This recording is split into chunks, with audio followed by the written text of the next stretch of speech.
Hey, what's up guys? Welcome to my video. I hope you're having a fantastic new year. Today, we're going to be looking at the best moments of Overwatch Esports in 2017. From the craziest matches, the best tournaments, underdog upsets, rivals and feuds, we're going to be taking a look at it all. So strap in, it's going to be a fiery video. And real quick before we get into it guys, I'm going to mention my giveaway. Go down to the description, we're giving a lot of stuff away. Click the link.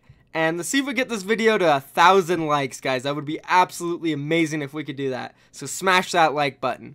Alright, let's get into the video. So starting off in January, we had the NGE Winter Premiere, where we had some new stars rising in North America, facing off against some of the old dogs like Complexity, Team Liquid, Luminosity Gaming, FaZe, and then the new teams like Kungarna, Spicy Boys, Immortals. And while this tournament was going on, the best teams in the West headed over to Korea to face off against the best teams in Korea. We saw Cloud9, Fnatic, the previous winners of OGN Apex Season 1, Envious, and Misfits go over to South Korea to compete. So while they were gone, these new teams like Kungarna, Spicy Boys, and Immortals were all capturing wins off of the old school teams like NRG, Liquid, and more. The top 4 teams would end up being Complexity, Luminosity Gaming, Kungarna, and Immortals. They would all fly out to PAX South in San Antonio, Texas to compete for the $100,000. And like in the group stage, Kungarna and Immortals rose above the old dogs, Complexity and Luminosity, and they faced off in the finals. Immortals ended up taking it 3-1 in a close series. This would set high expectations for Immortals moving on in North America. Now, as I mentioned earlier, when this tournament was ending, OGN Apex Season 2 was just beginning. And my god, was this tournament incredible. From start to finish, incredibly stacked rosters like Meta Athena, BK Stars, LW Blue, Lunatic High, Kongdu Panthera, Kongdu Uncia, Envious, and Misfits, all competing to see who the best in the world was. With an awesome group stage, the playoffs were set. We would see Meta Athena versus Lunatic High, and Runaway versus LW Blue. In the first set, Meta Athena would take on Lunatic High in what was one of the best sets of the year. Going into this match, Meta Athena were on an incredible win streak. Dating all the way back to when they were competing in the Tier 2 scene, they were on a 20-something plus win streak. And they were looking to complete the Royal Road in OGN. First, they would have to take out Lunatic High though, which we all know would become one of the greatest teams of all time. In an extremely close series, Lunatic High went up 2-0 early on, but Meta Athena fought their way back and tied the series up 2-2. This set for an epic Game 5 between the two, and as we all know, Lunatic High would move on to the final. In the next semifinals match, we had LW Blue taking on Runaway, and this match was even closer than the Meta Athena versus Lunatic High, going all the way down to Game 5 on Eichenwald, where Kaiser hit this series-winning Earth Shatter and pushed his team into the finals to take on Lunatic High. The stage was set. Lunatic High, Runaway, OGN Apex Season 2 Finals. This series, probably one of the best of the year, and it would go the distance all the way to Game 7. Not often do we get to see a 7-game series go all the way down to the wire, but this one did, and in the end, Lunatic High prevailed. After going down in the series 3-1, they fought back and won 3 maps in a row in spectacular fashion, with Ryu Jahong taking home the MVP and Who Are You outclassing Haxel and Genji. Lunatic High would begin their reign in Korea as the undisputed champions. OGN Apex Season 2 had to be one of the best tournaments in the entire year, from start to finish. The group stage was absolutely insane, and the playoffs were unreal. Like I said, guys, these games were incredibly close. Every single one of them went down to the wire. You just had no idea who was going to win. Great play after great play. These teams really performed in Season 2. And if there were one tournament to check out from the year, you should definitely check out OGN Apex Season 2. While OGN Apex was going on in Korea, we saw the rise of Selfless and the debut of Rogue in North America. These two teams were on an absolute collision course, set to face off in the Alienware Monthly Melee of March. These two teams would go head-to-head and begin an epic rivalry of 4 sets in a row, where Selfless went up 2-1 or 2-0 in the series, but for some reason just could not close it out. I talked about it in my Defran video. These guys, they went up every single time, but they just could not close out. For some reason, Rogue would fight back. They would crawl their way back into the series and somehow pull it out. These games were always extremely close. Epic names like Defran, AKM, Soon, Sinatra, Unco, battling it out to see who the best in North America was. And Rogue proved time and time again that they just could not be defeated by Selfless. Selfless and Rogue went back and forth for a little over a month and a half, and they most definitely had the best feud of the entire year. If you guys want to go back and watch some insanely close match between two teams, check out the Rogue and Selfless games. They were absolutely awesome. The Rogue and Selfless feud would end though, as Rogue would go over to Korea along with Envious and compete in OGN Apex Season 3. There was high expectations going in for OGN Apex Season 3, and although the regular season and the playoffs weren't as good, the finals would absolutely deliver. And what many would say was the best match of the entire year, Kongdu Panthera would take on the reigning champions, Lunatic High, in the middle of Seoul, Korea, surrounded by skyscrapers, fans, Overwatch logos in the sky. It was absolutely insane. The setting was unreal. The OGN production team absolutely killed it.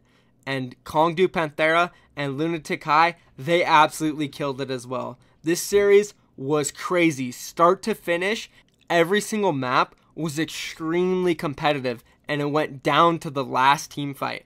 I mean, they tied on both 2 CP maps, Volskaya and Temple of Anubis. This would force them to play an extra map on cost to determine who would win that map. They played a total of 9 maps, guys. Take that in, guys. They played 9 maps. That is absolutely insane. And every single one of them was super close, all the way down to New Bonnie. And Lunatic High took it on the last map, becoming the double champions 2 times in a row. 2 championships back to back, along with Ryu Jahong winning his 2nd MVP in a row. Just absolutely incredible. That match was insane. Like I said, the tournament as a whole wasn't as good as OGN Apex Season 2, but the finals, my gosh, were incredible.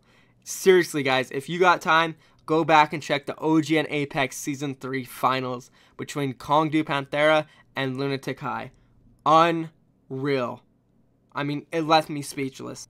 And while OGN Apex Season 3 was going on, we saw the start of Contenders Season 0 in North America, where Blizzard hosted open qualifiers with 400 plus teams competing for a spot in the 16-team group stage. After long qualifiers, the group stage was set. There was a lot of people arguing about which group was the strongest and hardest to make it out, and I'll be honest with you guys, a lot of those groups were hard. I mean, Group A had Selfless, FaZe, Team Liquid, and CLG. I mean, that's just unreal.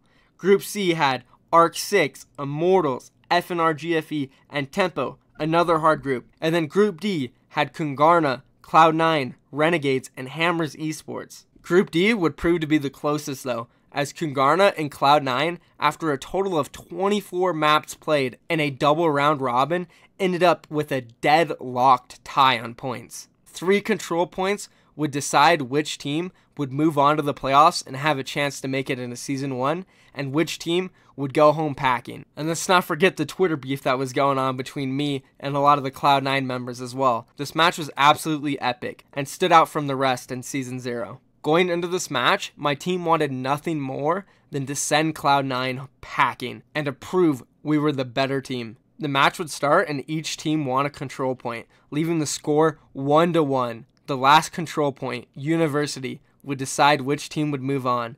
And, as we all know, Kungarna prevailed. Cloud9 wouldn't be competing in Season 1, and instead in their place would be Kungarna. A lot of people were left in disbelief. This had to be one of the biggest upsets of the year, and definitely one of the more exciting matches played. Shortly after that, Season 1 would begin, and to be honest, it wasn't really that exciting of a tournament. Envious kind of just walked all over everybody and proved that they were the kings of North America, taking first place with ease. And while Season 1 was taking place in North America, Back in Korea, OGN Apex Season 4 was going on as well, and this time it would feature Korean teams only. Going into this tournament, many people were expecting either Lunatic High, Runaway, LW Blue, or Kongdae Panthera to take the championship again, but actually none of them did. A rising new team in GC Busan was able to come into this tournament and completely take over Korea off the back of incredible play from Profit.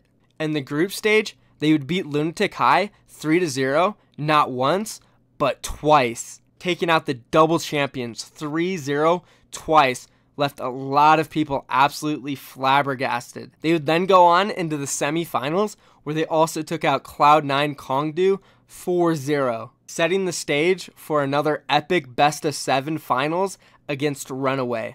This series would be extremely close. Back and forth the entire time, Runaway would have a lead a couple times, but Profit would just not let GC Busan lose. And what was probably the best single-player performance in the entire history of Overwatch, Profit would absolutely dismantle Runaway, map by map, ending with an incredible stat line and proving that GC Busan, the new kids on the block, were now the new kings of Apex, the new kings of Korea, and the new kings of Overwatch. If you want to take a look at a set where one player just absolutely dominates and dictates the game, take a look at the OGN Apex Season 4 finals. Or you can just take a look at any of the matches GC Busan played that season. Profit absolutely played out of his mind, set after set. It had to be the best single player performance in an entire tournament and in the finals. Profit honestly blew me away, and for that reason I put him at the #1 ranking going into the Overwatch League. Right after OGN Apex Season 4 ended, we were heading right into BlizzCon, where the top 8 countries in the world were competing for the Overwatch World Cup. Of course, going into it though, South Korea were the obvious favorites, and many expected them to win with ease. But even though they won, it actually wasn't that easy. Going up against Team USA, they struggled. In the first map, USA took Nepal 2-1, shocking a lot of people. Going into the second map, Hanamura, USA had a major lead, and what many thought there was no way Team USA could throw this map, and somehow it ended up in a tie. After this map, they would move on to Eichenwald, where Team USA had another incredible performance and narrowly lost, guys. One less mistake and they easily could have took Eichenwald home, giving them a 3-1 or 3-0 victory over South Korea. But as we all know, that wouldn't happen. And then moving on to Gibraltar and Oasis, Flower proved his dominance over the USA team, giving South Korea the win 3-1. Team USA was literally a few less mistakes away from taking out South Korea and potentially winning the entire World Cup. But again, as we all know, that didn't happen. South Korea went on to win gold for their country. And the last event of the year, we had the Overwatch League preseason. And they definitely ended the year with a bang, with incredible matches between a lot of the teams, like San Francisco Shock versus Los Angeles Valiant, Dallas Fuel versus Houston Outlaws, Houston Outlaws versus Seoul Dynasty, London Spitfire versus LA Gladiators. I mean, I can keep going. Almost every single match was absolutely close, and there was incredible performances from players left and right. It was really awesome to finally see what Blizzard has been putting together for us, and I think we can expect greatness coming in 2018 from the Overwatch League. We're going to be able to see the pinnacle of Overwatch Esports as these 12 teams take on each other to see who the best in the world is. And that's it, guys. That wraps this video up. I hope you enjoyed it. I know 2018 is going to be a great year for this channel. We're growing at an insanely fast pace, and I appreciate it, guys. I'm glad you enjoy the content, and if you haven't subscribed yet, be sure to drop a subscription. We're out here. We're making content all the time. Leave suggestions in the comments, guys. I'm always trying to learn. Whatever you guys have for me, let me know, and I'll see you guys in the next video. Thanks for watching.